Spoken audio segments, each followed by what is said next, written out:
Hello friends, எப்படி இருக்கீங்க? Welcome to Karthik show. இன்னைக்கு நம்ம இந்த வீடியோல உலகின் தலை சிறந்த சில விண்வெளி ஆராய்ச்சி மையங்களை பத்தி பார்க்க போறோம். இந்த பட்டியல்ல ஒரு அரசோட கட்டுப்பாட்டுல இருக்கிற விண்வெளி ஆராய்ச்சி மையங்களை மட்டும்தான் பார்க்க போறோம். தனியார் நிறுவனங்கள், முக்கியமா ஸ்பேஸ் எக்ஸ் இந்த பட்டியல் இல்ல. வீடியோக்குள்ள போலாம். Stay tuned.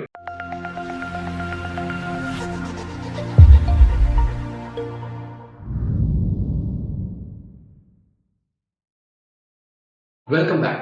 நம்ம முதல்ல பார்க்க போற விண்வெளி ஆராய்ச்சி மையம் NASA, national aeronautics and space administration அப்படிங்கறது இதோட விரிவாக்கம். இது அமெரிக்கன் யுஎஸ் பெடரல் கவர்மெண்ட் கட்டுப்பாட்டு கீழே வரும். இது 1958ல உருவாக்கப்பட்டது. அதுக்கு முன்னாடி NACA, அதாவது national advisory committee for aeronautics என்று இது அழைக்கப்பட்டது. நாசாவோட தலைமை அலுவலகம் அமெரிக்கால இருக்கிற வாஷிங்டன் DC அப்படிங்கிற இடத்துல இருக்கு. இப்போ இதோட இடைக்கால தலைமை நிர்வாகியா இருப்பவர் ஸ்டீவ் ஜெர்சிக். இவர் ஜனவரி 20, 2021 தான் அமெரிக்காவோட புது கவர்மெண்டால நியமிக்கப்பட்டார். இது ஒரு இடைக்கால பொறுப்பா தான் இருக்கு. இவர் இன்னும் முழு பொறுப்பு ஏற்கவில்லை. நாசா உருவாக்கப்பட்ட நாள்ல இருந்து இப்ப வரைக்கும் நிறைய மிஷன்ஸ் அவங்க பண்ணியிருக்காங்க. அறிவியல் சம்பந்தப்பட்ட ஆராய்ச்சிகள், அதிவேக விமானம் உருவாக்குறதுக்கான ஆராய்ச்சிகள், எக்ஸ்பிளைன் ப்ரோக்ராம் இதை சொல்றாங்க. அப்புறம் மனிதர்கள், அதாவது ட்ரெயின்ட் ஆஸ்ட்ரோனட்ஸை விண்வெளிக்கு அனுப்புறது, அப்புறம் ரோபோட்ஸை வச்சு பெரிய பெரிய டெலஸ்கோப்பை வச்சு விண்வெளி ஆராய்ச்சி பண்றது போன்ற பல்வேறு விஷயங்களை நாசா பண்ணிட்டு இருக்காங்க. நம்ம சூரிய குடும்பத்தில் இருக்கிற முக்கியமான கிரகங்களான வியாழன் மற்றும் சனி கிரகத்துக்கு மிக அருகில் ஒரு ஸ்பேஸ் கிராஃப்ட் அனுப்பின முதல் நிறுவனம் நாசா தான்.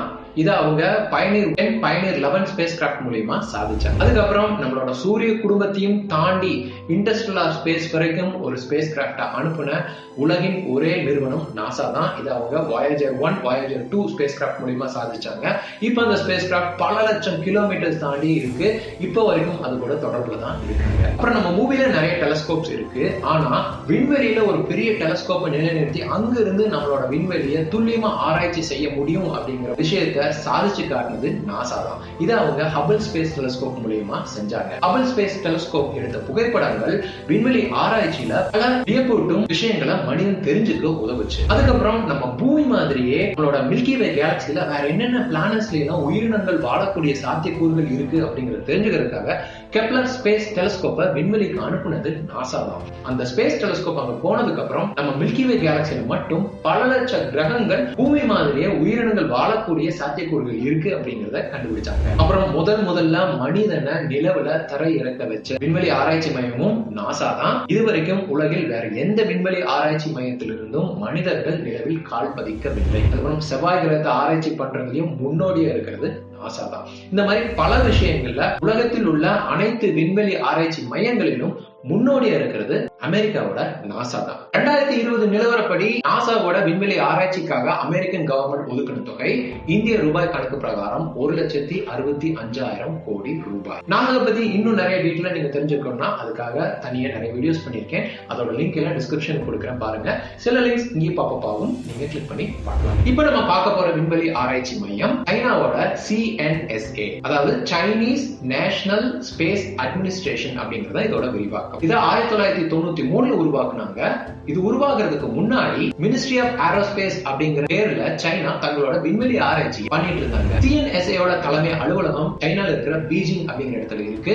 இதோட தலைமை அதிகாரியா இருக்கிறவர் தான் ஏஷியன். சைனா தான் விண்வெளிக்கு மனிதனை முதல்ல அனுப்பின ஆசிய நாடா இருக்கு. உலக நாடுகள்ல 3வது இடத்துல இருக்கு. இத அக்டோபர் 2003 ஷென்சுவா 5 அப்படிங்கிற மிஷன் மூலமா சாதிச்சாங்க. அதுக்கப்புறம் ஷென்சுவா 7 அப்படிங்கிற மிஷன் மூலமா ஸ்பேஸ் வாக், அதாவது விண்வெளியில அந்தரத்துல மனிதர்களை நடக்க வைக்கிற முயற்சியில சைனா வெற்றி அடைந்தார். அதுக்கப்புறம் செப்டம்பர் 2011 டியாங்காங் 1 ஸ்பேஸ் லெபார்டரியை வெற்றிகரமா விண்வெளி நிலைநிறுத்தினார். அதை தொடர்ந்து அக்டோபர் 2011 அக்டோபர் 2012 ஷென்சுவா 8, ஷென்சுவா 9 மிஷன் மூலமா 2 ஸ்பேஸ் கிராஃப்ட அவங்களோட ஸ்பேஸ் லெபார்டரி கூட இணைச்சு மனிதர்களையும் அங்க அனுப்பி அவங்களுக்குன்னு தனியா ஸ்பேஸ் ஸ்டேஷனை அவங்க விண்வெளியில உருவாக்குனாங்க. நாசாவோட இன்டர்நேஷனல் ஸ்பேஸ் ஸ்டேஷனுக்கு அடுத்ததா தனக்குன்னு தனியா ஒரு ஸ்பேஸ் ஸ்டேஷன் உருவாக்குன நாடு சைனா தான். அப்புறம் ஆசியாவிலேயே மிக பெரிய அளவிலான எடை கொண்ட பொருட்களை விண்வெளிக்கு கொண்டு போற அளவுக்கு ஒரு ராக்கெட் வச்சிருக்கிற நாடு சைனா தான். அந்த ராக்கெட் பேரு CZ-5.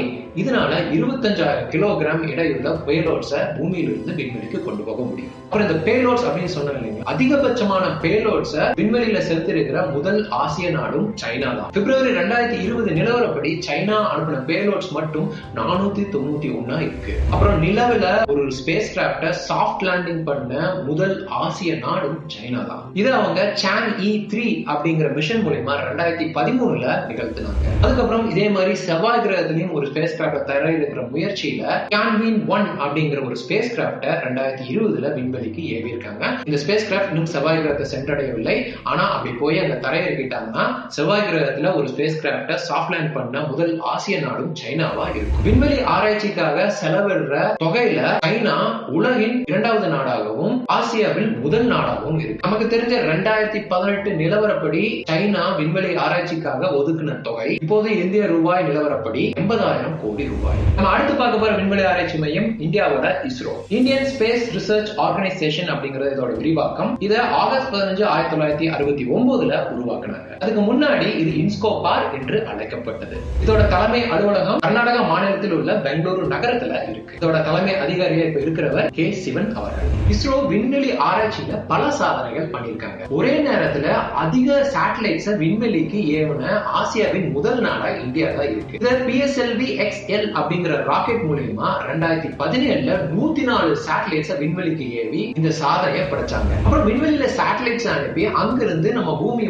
புகைப்படம் எடுத்து ஆராய்ச்சி பண்ணுவாங்க. இதான் சேட்டலைட் இமேஜரி அப்படின்னு சொல்லுவாங்க. ஆசியாவிலேயே அதிக துல்லியமா புகைப்படம் எடுக்கக்கூடிய சேட்டலைட்ஸ் கொண்டது இஸ்ரோ தான். இத Carosat 3 Risat 2B-R1 அப்படிங்கிற சேட்டலைட்ஸ் மூலமா இஸ்ரோ சாதிச்சாங்க. அப்புறம் குறைந்த செலவில் ஒரு ஸ்பேஸ் கிராஃப்ட செவ்வாய் கிரகத்தோட சுற்றுப்பாதைக்கு அனுப்புன ஒரே நாடு இந்தியா. இத செப்டம்பர் 2014 மங்கள்யான் மிஷன் மூலமா சாதிச்சாங்க. இந்த சாதனைக்கு அப்புறம் செவ்வாய் கிரகத்தோட சுற்றுப்பாதைக்கு ஸ்பேஸ் கிராஃப்ட் அனுப்புன ஆசியாவின் முதல் நாடாகவும் உலகில் 4வது நாடாகவும் இந்தியா இருக்கு. அப்புறம் நிலவோட சுற்றுப்பாதைக்கு ஒரு ஸ்பேஸ் கிராஃப்ட் அனுப்புன ஆசியாவின் 3வது நாடா இந்தியா இருக்கு. Chandrayaan-1 மிஷன் மூலமா இஸ்ரோ சாதிச்சாங்க. இது தவிர மனிதனை விண்வெளிக்கு அனுப்புற முயற்சியில ககன்யான் மிஷன், அதுக்கப்புறம் ஒரு ஸ்பேஸ் கிராஃப்ட நிலவோட தென் துருவத்துல சாஃப்ட் லேண்ட் பண்ற முயற்சிக்கான Chandrayaan-3 மிஷன், வெள்ளி கிரகத்தை ஆராய்ச்சி பண்றதுக்கான Shukrayaan-1 மிஷன், அப்புறம் சூரியன் ஆராய்ச்சி பண்றதுக்கான ஆதித்யா L1 மிஷன் அப்படிங்கிற பல்வேறு மிஷன்ல இஸ்ரோ இப்போ ஒர்க் பண்ணிட்டு இருக்காங்க. இது வரைக்கும் இஸ்ரோ அவங்களுக்குன்னு விண்வெளி ஒரு ஸ்பேஸ் ஸ்டேஷனோ இல்ல ஸ்பேஸ் லெபார்டரியோ அமைக்கல.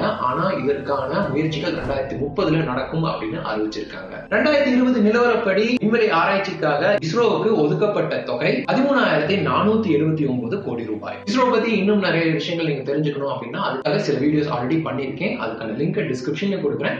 இங்கேயும் பாப்பப் ஆகும் பாருங்க. அப்புறம் நம்ம அடுத்து பார்க்க போற விண்வெளி ஆராய்ச்சி மையம் ஜப்பானோட JAXA, Japan aerospace exploration agency அப்படிங்கறத இதோட விரிவாக்கம். இது அக்டோபர் 2003 உருவாக்கப்பட்டது. அதுக்கு முன்னாடி 3 தனி நிறுவனங்களா இது இருந்து அது என்னென்ன அப்படிங்கறத நீங்க இங்க பார்க்கலாம். இதோட தலைமை அலுவலகம் ஜப்பான்ல இருக்க டோக்கியோங்கிற இடத்துல இருக்கு. இதோட தலைமை அதிகாரியா இருக்கிறவர் ஹிரோஷி யமகாவா. விண்வெளியில 2 ஸ்பேஸ் கிராஃப்ட ஒரே ஆர்பிட்ல ரொம்ப பக்கத்துல நிலைநிறுத்துறத ஸ்பேஸ் ரெண்டவர்ஸ் அப்படின்னு சொல்லுவாங்க. இந்த முயற்சி 2 ஸ்பேஸ் கிராஃப்ட ஒன்னா இணைக்கிறது, அதாவது டாக்கிங் அப்படின்னு சொல்லுவாங்களா, அதுக்கு ரொம்ப முக்கியம். இந்த ஸ்பேஸ் ரெண்டவர்ஸ் அப்படிங்கிற முயற்சியை வெற்றிகரமா செஞ்சதுல ஆசியாவில் முதல் நாடா இருக்கிறது ஜப்பான் தான். அதுக்கப்புறம் ஆசியாவில் முதல் ஸ்பேஸ் லெபார்டரி உருவாக்குன நாடும் ஜப்பான் தான். ஆனா இவங்க சைனா மாதிரி அவங்களுக்கு தனி ஸ்பேஸ் ஸ்டேஷன் உருவாக்கல. ஆல்ரெடி நாசாவோட இன்டர்நேஷனல் ஸ்பேஸ் ஸ்டேஷன்ல ஒரு பகுதியை அவங்களுக்குன்னு அவங்க உருவாக்குனாங்க. அதுக்கப்புறம் நிலவோட சுற்றுப்பாதைக்கு ஒரு ஸ்பேஸ் கிராஃப்ட் அனுப்பின முதல் ஆசிய நாடும் ஜப்பான் தான். இத ஹைட்டன் அப்படிங்கிற ஸ்பேஸ் கிராஃப்ட் மூலமா 1990 JAXA செஞ்சாங்க. அப்புறம் வெள்ளி கிரகத்தோட விண்வெளி சுற்றுப்பாதைக்கு ஒரு ஸ்பேஸ் கிராஃப்ட வெற்றிகரமா அனுப்பின முதல் ஆசிய நாடும் JAXA தான். இத அகாட்சுகி அப்படிங்கிற மிஷன் மூலமா 2015 JAXA செஞ்சாங்க. அதுக்கப்புறம் புதன் கிரகத்தை ஆராய்ச்சி செய்யறதுக்காக 2018 ஒரு ஸ்பேஸ் கிராஃப்ட் JAXA அனுப்பிட்டாங்க. ஆனா அது இன்னும் புதன் கிரகத்தை போய் சேரல. இந்த மிஷனை அவங்க யூரோப் ஸ்பேஸ் ஏஜென்சி அதாவது ESA கூட இணைஞ்சு செஞ்சிருக்காங்க. இது மூலமா புதன் கிரகத்துக்கு ஸ்பேஸ் கிராஃப்ட் அனுப்பின முதல் ஆசிய நாடா ஜப்பான் தான் இருக்கு. அப்புறம் விண்கற்களை ஆராய்ச்சி செய்யறதுல முன்னோடியா இருக்கிறது ஆசியாவில் ஜப்பான் தான். இதை இவங்க 2003 ஹைபுசா அப்படிங்கிற ஸ்பேஸ் கிராஃப்ட் மூலமா செஞ்சாங்க. இந்த ஸ்பேஸ் கிராஃப்ட ஒரு விண்கல் மேல தரையிறக்கி அங்கிருந்து சாம்பிள்ஸ் எடுத்துட்டு மறுபடியும் அவங்க பூமிக்கு கொண்டு வந்தாங்க. இதெல்லாம் JAXA செஞ்ச குறிப்பிடத்தக்க விண்வெளி ஆராய்ச்சி சாதனைகள். அப்புறம் JAXA அவங்களோட விண்வெளி ஆராய்ச்சிக்காக எவ்வளவு பட்ஜெட் ஒதுக்குறாங்க அப்படிங்கிற 2020 கிடையாது. ஆனா நமக்கு தெரிஞ்சது 2017 வரைக்கும் தான். 2017 அவங்க விண்வெளி ஆராய்ச்சிக்காக ஒதுக்கின தொகை இந்திய ரூபாய் கணக்கு பிரகாரம் 12,400 கோடி ரூபாய். நம்ம அடுத்து பார்க்க போற விண்வெளி ஆராய்ச்சி மையம் ESA, அதாவது யூரோப் ஸ்பேஸ் ஏஜென்சி. இது 1975 உருவாக்கப்பட்டது. ஐரோப்பால இருக்க 22 நாடுகள் ஒன்னா சேர்ந்து இந்த ஈசாவை நடத்துறாங்க. இதோட தலைமை அலுவலகம் பாரிஸ்ல இருக்கு. இதோட தலைமை அதிகாரியா இருக்கிறவர் ஜொஹான் டீட்ரிச் வார்னர். ஈசாக்கு அப்படின்னு தனியா ஒரு ஸ்பேஸ் ஸ்டேஷன் கிடையாது. ஆனா இவங்களும் நாசாவோட இன்டர்நேஷனல் ஸ்பேஸ் ஸ்டேஷன் கூட இணைஞ்சு அவங்களோட விண்வெளி ஆராய்ச்சியை பண்ணிட்டு இருக்காங்க. இன்டர்நேஷனல் ஸ்பேஸ் ஸ்டேஷன்ல பல நாடுகள் இணைஞ்சு ஆராய்ச்சி பண்றாங்க. ஆனா அதுல ஈசா தான் அதிக பங்களிக்கிறாங்க. ஆனா அந்த ஈசால இருக்க 22 நாடுகளும் இதுல பங்களிக்கல. முக்கியமா ஜெர்மனி, பிரான்ஸ், இத்தாலி தான் இதுல அதிகமா பங்களிக்கிறாங்க. ஆளில்லா விண்கலத்தை நிலவோட சுற்றுப்பாதைக்கு அனுப்புறது, அப்புறம் ஆளில்லா விண்கலங்களை மற்ற கிரகங்களுக்கு ஆராய்ச்சி செய்யறதுக்காக அனுப்புறது, அப்புறம் தொலைத்தொடர்பு, அதுக்கப்புறம் பூமியை விண்வெளியில இருந்து பல சேட்டலைட்ஸ் வச்சு ஆராய்ச்சி பண்றது போன்ற பல விண்வெளி ஆராய்ச்சிகளை ஈசா மேற்கொண்டுட்டு வராங்க. இவங்க ரஷ்யாவோட ஸ்பேஸ் ஏஜென்சி ஆன ராஸ்கோமாஸ் கூட இணைஞ்சு 2016ல எக்ஸோமாஸ் அப்படிங்கிற ஒரு மிஷன் மேற்கொண்டாங்க. இது செவ்வாய் கிரகத்தை ஆராய்ச்சி செய்யறதுக்கான ஒரு ரொபாட்டிக் மிஷன். இதை அவங்க 2016ல பண்ணாங்க. அதுக்கப்புறம் 2022ல மறுபடியும் ரஷ்யா கூட இணைஞ்சு எக்ஸோமாஸ் ஒரு மிஷன் பண்ண போறாங்க. இந்த மிஷன் ரொம்ப தனித்துவமானது. இந்த மிஷன் மூலியமா ஒரு ஸ்பேஸ் கிராஃப்ட் அங்க தரையிறக்கி அந்த ஸ்பேஸ் கிராஃப்ட் ஒரு 2 மீட்டர் ஆழத்துக்கு ட்ரில் பண்ணி அந்த ஆழத்துல செவ்வாய் கிரகத்துல ஏதாவது உயிரினங்கள் இருக்கா அப்படிங்கிற ஆராய்ச்சியை மேற்கொள்ளும். இதை அவங்க சாதிச்சுட்டாங்கன்னா உலகிலேயே ஒரு 2 மீட்டர் ஆழத்துக்கு செவ்வாய் கிரகத்தை குழி தோண்டி ஒரு ஆராய்ச்சி பண்ண முதல் நாடு ஈசாவும் ரஷ்யாவுமா தான் இருக்கும். அதுக்கப்புறம் ஈசா 2004ல நாசாவோட இணைஞ்சு காசினி அப்படிங்கிற ஒரு ஸ்பேஸ் கிராஃப்ட சனி கிரகத்தை ஆராய்ச்சி செய்யறதுக்காக அனுப்பியிருக்காங்க. அதுக்கப்புறம் ஈசா ரோசெட்டா அப்படிங்கிற ஒரு ஸ்பேஸ் கிராஃப்ட் மூலியமா ஒரு வால் நட்சத்திரத்து மேல தரையிறக்கி 2004ல ஒரு ஆராய்ச்சி பண்ணியிருக்காங்க. அந்த வால் நட்சத்திர பேரு கூட காமெட் 7P அப்படின்னு சொல்றாங்க. ஏற்கனவே 2005ல வெள்ளி கிரகத்தை ஆராய்ச்சி செய்யறதுக்காக வீனஸ் எக்ஸ்பிரஸ் அப்படிங்கிற மிஷனை வெற்றிகரமா இவங்க பண்ணியிருக்காங்க. வரும் காலத்துல புதன் கிரகத்தையும் வியாழன் கிரகத்தையும் ஆராய்ச்சி செய்யறதுக்காக சில ஸ்பேஸ் கிராஃப்ட் அனுப்ப போறதாகவும் இவங்க சொல்லியிருக்காங்க. அதுக்கப்புறம் நிலவுல ஆராய்ச்சி மேற்கொள்றதுக்கும் இவங்க நிறைய முயற்சிகள் எடுத்துட்டு இருக்காங்க. அப்புறம் 2020 நிலவரப்படி விண்வெளி ஆராய்ச்சிக்காக ஈசாக்கு ஒதுக்கப்பட்ட தொகை 48,700 கோடி ரூபாய். நம்ம அடுத்து பார்க்க போற விண்வெளி ஆராய்ச்சி மையம் ரஷ்யாவோட ரஷ்யன் பெடரல் ஸ்பேஸ் ஏஜென்சி. இதை ராஸ்கோமாஸ் அப்படின்னு சொல்றாங்க. இது 1992ல உருவாக்கப்பட்டது. அதுக்கு முன்னாடி சோவியத் ஸ்பேஸ் ப்ரோக்ராம் அப்படிங்கிற பேர்ல இவங்க நிறைய விண்வெளி ஆராய்ச்சிகள் பண்ணிட்டு இருந்தாங்க. இதோட தலைமை அலுவலகம் மாஸ்கோல இருக்கு. இதோட தலைமை அதிகாரியா இருக்கிறவர் டிமிட்ரி ரொகோசின். உலக நாடுகளுக்கு இடையே ஒரு ஸ்பேஸ் ரேஸ் தூண்டின நாடு ரஷ்யா அப்படின்னு சொல்லலாம். ஏன்னா மனிதனால் உருவாக்கப்பட்ட ஒரு செயற்கைக்கோள விண்வெளிக்கு உலகின் முதல் நாடு ரஷ்யா தான். இத அக்டோபர் 1957ல ஸ்புட்னிக் 1 அப்படிங்கிற மிஷன் மூலியமா இவங்க பண்ணாங்க. இது மற்ற நாடுகள் முக்கியமா அமெரிக்காவை ஸ்பேஸ் ரிசர்ச்சை இன்னும் அதிகம் பண்ணணும் அப்படிங்கிற தூண்டுதலை உருவாக்குச்சு. அப்புறம் விண்வெளிக்கு சென்ற முதல் ஆண் முதல் பெண் ரஷ்யாவை சேர்ந்தவங்க தான். அவங்களோட பேரு யூரி ககாரின், அப்புறம் வேலண்டினோ ட்ரெஸ்கோவா. இது அவங்க 1961லயும் 1963லயும் செஞ்சாங்க. அப்புறம் ஒரு ஸ்பேஸ் கிராஃப்ட்ல ஒருத்தருக்கும் மேல அதிகமான க்ரூ மெம்பர்ஸ விண்வெளிக்கு அனுப்புன உலகின் முதல் நாடு ரஷ்யா தான். இத 1964ல வாஸ்காட் 1 அப்படிங்கிற ஸ்பேஸ் கிராஃப்ட் மூலமா சாதிச்சாங்க. அந்த ஸ்பேஸ் கிராஃப்ட்ல 3 பேர் விண்வெளிக்கு பயணம் செஞ்சிருக்காங்க. அப்புறம் உலகிலேயே ஒரு ஸ்பேஸ் கிராஃப்ட நிலவுக்கு ரொம்ப பக்கத்துல அனுப்புன நாடு ரஷ்யா தான். இத லூனா 1 அப்படிங்கிற மிஷன் மூலமா 1959ல ரஷ்யா செஞ்சாங்க. ரஷ்யா நாசாவோட இன்டர்நேஷனல் ஸ்பேஸ் ஸ்டேஷன்ல அவங்களுக்குன்னு ஒரு தனி ஸ்பேஸ் லெபார்டரியை வச்சிருக்காங்க. அப்புறம் நம்ம ஏற்கனவே பார்த்த மாதிரி ஈசா கூட இணைஞ்சு செவ்வாய் கிரகத்தை ஆராய்ச்சி பண்றதுக்காக எக்ஸோமாஸ் அப்படிங்கிற ஒரு மிஷனை 2022ல பண்ண போறாங்க.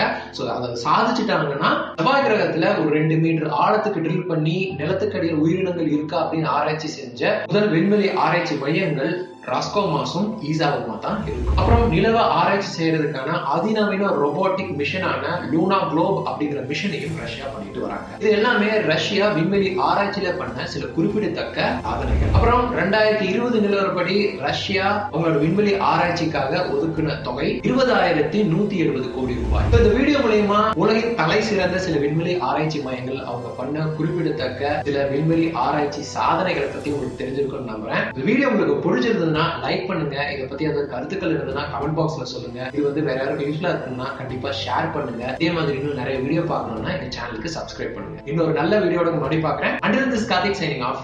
Bye.